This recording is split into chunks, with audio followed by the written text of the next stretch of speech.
Cerita kita dimulai dengan awan gas dan debu yang sangat besar. Awan ini disebut nebula, dan ia adalah tempat kelahiran tata surya kita.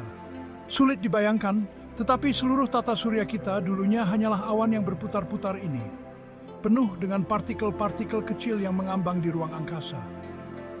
Selama jutaan tahun, gravitasi menarik semua yang ada di nebula untuk saling mendekat, menciptakan tarikan yang kuat di antara partikel-partikel tersebut. Saat awan menyusut, ia mulai berputar semakin cepat, mirip dengan bagaimana pusaran air terbentuk di sungai yang mengalir deras. Bayangkan seorang pemain skating menarik tangan mereka ke dalam saat berputar. Gerakan ini membuat mereka berputar lebih cepat, sama seperti yang terjadi pada nebula.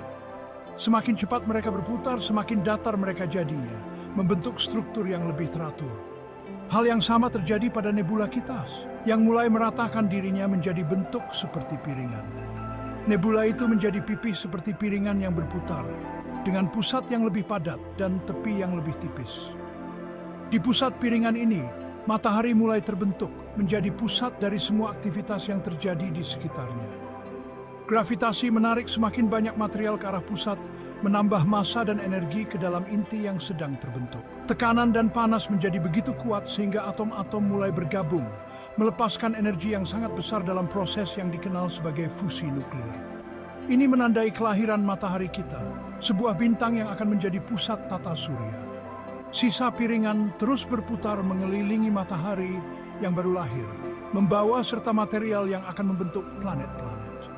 Disinilah bumi dan planet-planet lain akhirnya akan terbentuk dari sisa matahari. Tidak semua material di piringan itu berakhir di matahari. Sebagian besar material tetap berada di sekitar bintang, membentuk piringan gas dan debu yang luas. Sisa-sisa gas dan debu mengorbit matahari dalam piringan yang luas.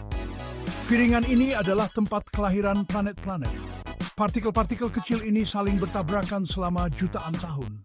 Tabrakan ini adalah proses awal pembentukan planet. Beberapa tabrakan menyebabkan partikel-partikel itu saling menempel. Ini adalah langkah pertama dalam perjalanan panjang menuju pembentukan planet. Gumpalan debu dan es yang lebih besar ini disebut planetesimal. Planetesimal adalah blok bangunan awal dari planet. Bayangkan bola salju yang semakin besar saat menggelinding menuruni bukit. Proses ini mirip dengan bagaimana planetesimal tumbuh. Itulah yang terjadi dengan planetesimal. Mereka terus mengumpulkan material dari sekitarnya. Seiring waktu, planetesimal tumbuh semakin besar. Mereka menjadi lebih masif dan lebih kuat. Gravitasi mereka menjadi lebih kuat. Gravitasi yang kuat ini memungkinkan mereka menarik lebih banyak material. Mereka menarik lebih banyak debu, es, dan bahkan planetesimal lainnya. Proses ini membuat mereka tumbuh semakin besar. Tata surya itu seperti lokasi konstruksi raksasa, dengan planetesimal yang saling bertabrakan dan bergabung. Ini adalah bagaimana planet-planet terbentuk dari kekacauan kosmik. Saat planetesimal tumbuh, mereka menjadi protoplanet. Ini seperti planet bayi. Protoplanet jauh lebih besar daripada planetesimal. Gravitasi mereka cukup kuat untuk menarik hampir semua hal di sekitar mereka. Di tata surya bagian dalam, terlalu panas untuk es bertahan hidup. Protoplanet di sini sebagian besar terbuat dari batu dan logam. Ini menjadi Merkurius, Venus, Bumi, dan Mars. Lebih jauh cukup dingin untuk es tetap ada. Protoplanet di wilayah ini bisa tumbuh lebih besar. Menjadi raksasa Saturnus, Uranus, dan Neptunus. Saat Bumi masih berupa protoplanet muda, sesuatu yang luar biasa terjadi.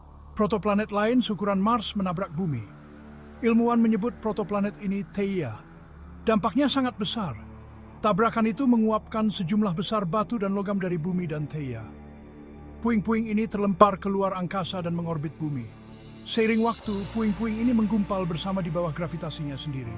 Akhirnya, terbentuklah bulan kita. Dampaknya juga memiringkan sumbu Bumi. Itulah sebabnya kita memiliki musim. Bumi purba adalah tempat yang sangat berbeda dari sekarang. Pada masa itu, permukaan bumi dipenuhi dengan lava yang mengalir dan gunung berapi yang aktif. Suhunya sangat panas, dengan permukaan yang meleleh dan tidak ada tanda-tanda kehidupan. Selama jutaan tahun, bumi mulai mendingin secara perlahan. Proses pendinginan ini sangat penting untuk pembentukan struktur bumi yang kita kenal sekarang. Saat mendingin, elemen yang lebih berat seperti besi dan nikel tenggelam menuju pusat. Ini membentuk inti bumi yang sangat padat dan panas. Material yang lebih ringan seperti silikon dan oksigen naik ke permukaan. Ini membentuk kerak bumi yang keras dan solid. Di antara inti dan kerak bumi terdapat mantel. Mantel ini terdiri dari batuan panas yang sangat padat. Mantel terbuat dari batuan panas dan padat yang terus bergerak.